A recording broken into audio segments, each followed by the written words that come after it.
The JSBC studio in Nanjing, I'm Adam Malone, and I'm very happy to be joined today by American professor Janet Roberts. Professor Roberts is a lecturer, writer, and editor. She currently lectures at Nanjing University, and during the past 20 years has edited and written for numerous scholarly and cultural publications. She has served on Princeton and Asia's selection committee and on the U.S. Embassy selection committees for postdoctoral and teacher fellowships in several countries.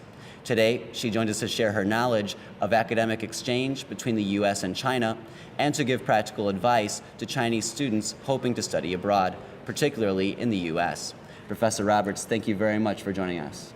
So during the past decades, there has been a strong and strengthening trend of Chinese students applying to study at U.S. universities.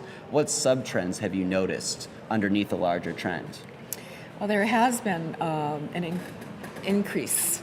52% of graduate students from China in 2010, and 30-some percent of undergraduate students from China studying in America. As for the trends, there's more of a widespread enrollment other than at Harvard, Yale, Princeton, or Smith or Wellesley colleges, which are known to the Chinese since the 1920s. One of the Song sisters attended Wellesley College, for example. And some of these universities are the Big Ten national universities in America: University of Illinois, University of Michigan, University of Wisconsin, Columbia University, Duke University, University of California, among those top 10 who accept international students from everywhere. And in 2010, there were 500,000 foreign students that studied in America, and almost 20% of them were Chinese. So that indicates quite a good trend in increased enrollment. Students in the program in the U.S. are most interested in business and MBAs at about 35%. And then in the hard sciences, particularly biochemistry, at about another 25-30%. And a new trend is about 7%, maybe 10% in the social sciences, which is journalism, film, theater, dance, which is a new outcome of students applying for education in America. And reciprocally, Adam, I'll add that there are many more American students studying in China, including Chinese American students who are returning as students at universities in China. In 2010, there was an increase of 5% in terms of the Americans coming to China. So it's more of an even exchange now. What do you see as being some of the main determining factors on their college choices and also their major choices? What precedes their college choices in the U.S. and their major choices is that they need to be valid students enrolled in a valid program in China. And what many students may overlook is that they need to be doing very well in their Chinese university. And they need to be doing well enough in English to have passed their TOEFLs and their SATs, the examinations which are required for all students attending and participating in American universities. Because if they do not pass these criteria, they are not going to be successful in a university in the U.S. So those are bottom line concerns, and they are concerns which I always emphasize to my own students, because sometimes they forget that to do well in another country, they need to do well in their own country. The second major requirement before they even consider a university is if they can afford it. The opportunity for a visa is predicated on them showing financial ability to both handle their tuitions, their college expenses, and their living expenses while abroad. But the statistics report that 66% of the students who went to America in 2010 received full scholarships for their work in America. 15% funded their own schooling, and the other 20% had some kind of arrangement where they funded part and received partial scholarships. So those criteria have to be in place before they make their selection. And then, as I've indicated, the universities need to be accredited universities. they need to offer programs for Chinese students. And they need to be friendly, as America is a very diverse culture, to Asian studies. They also need to be universities that have international programs. So there are 10 big international programs in the country, which means that there's funding within those universities for the students. I might mention here that the government of the United States does not fund foreign students directly for any kind of scholarship or fellowship. The funds are allocated to universities, and the universities, through their international studies departments, allocate those monies. And of course, Chinese students are going to be most welcomed at institutions which have resources for Chinese students, which usually means Chinese is being taught. There's at least one sinologist in place, and there's some kind of history. And there are many small colleges as well as lesser-known universities who have had these exchange programs for years. So the students need to not neglect to ask their own Chinese university where the opportunities are.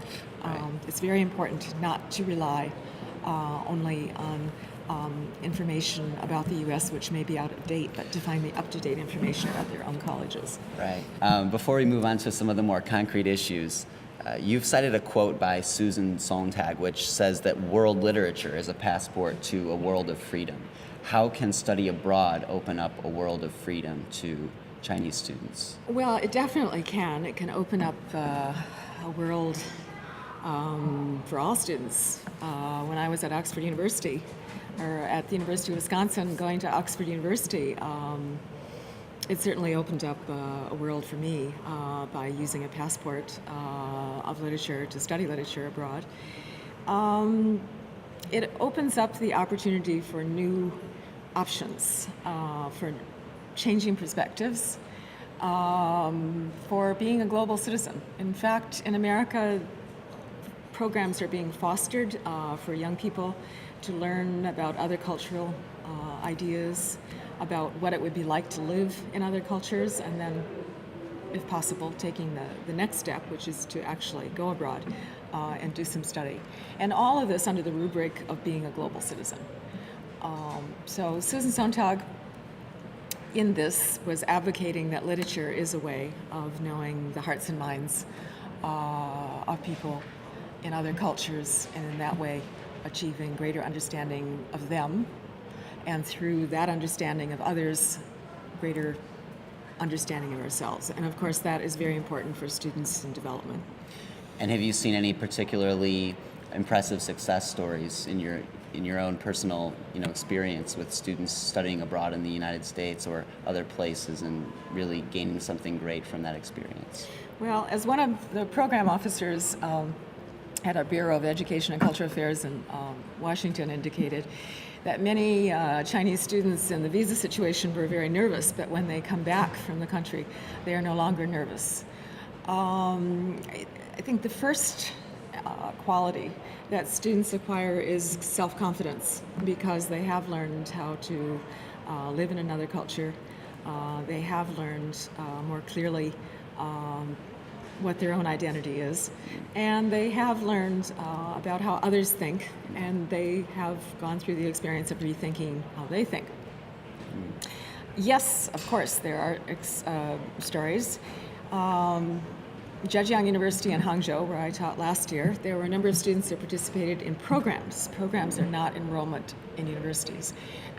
They are programs in foreign languages, or programs for a term in which one can experience the foreign culture and take some courses. These are often offered to undergraduates. And the students emerge in the best sense with a more natural inflection and natural idiom in their English. And they emerge with a more sympathetic view towards the peoples of America by having lived there and experienced their warmth and enthusiasm and friendliness. And they come back with higher expectations about their own future aspirations. And the best example was cited in this issue of the Beijing Review, Adam, which you had mentioned. Right. There's an expat essay, which I was invited to write. It's normally about travel. And they gave it the title Finding Role Models, and that is the essay in which Susan Sontag's article is found. And I give a case study at Fudan of a young lady who, as an undergraduate, had the aspiration to be an interpreter, being in a translation section of English.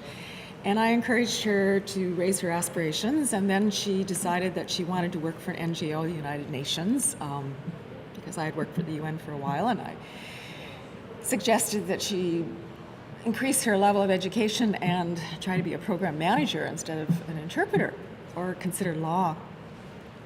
So history went through the years. She got an exchange in America at the University of California and at Georgetown in Washington for a year. And now she has graduated from Fudan, and she's enrolled at UW Law.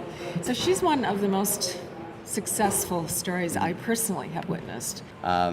And of course, you were on several committees, including the Princeton and Asia Committee and also the U.S. Embassy Selection Committee. What attributes in your experience are most desirable for a successful candidate to have applying to study in the United States? Well, the qualities that one looks for are first, confidence. We cannot have someone who is shy, nervous, introverted. How do you project confidence to a panel? Very clear in a young person. Or even another person of another age, and that I've worked on panels with selection of teachers and postdocs. Confident does not mean overweening pride in oneself. It means that one knows what one is doing and what one wants to do.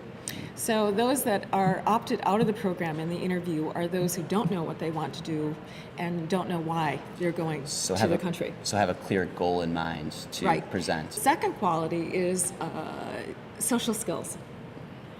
And I would rate that among the Chinese students that I've seen almost as a first quality.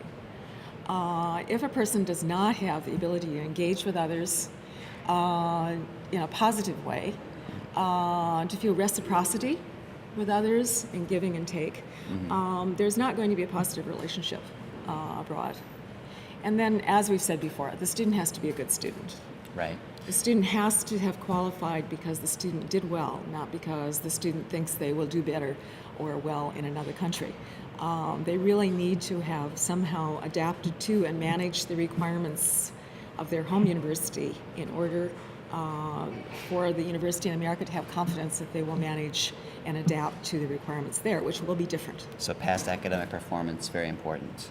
It is very important, and it's coupled with social skills, and then the third window is aspiration and, I don't want to say honest intentions, but clear intentions. Clear intentions. Clear intentions about what they hope to accomplish and where to lead to, if possible, in the future, into graduate work or into their career situation. Those are the students that create the most confidence in the interviewer.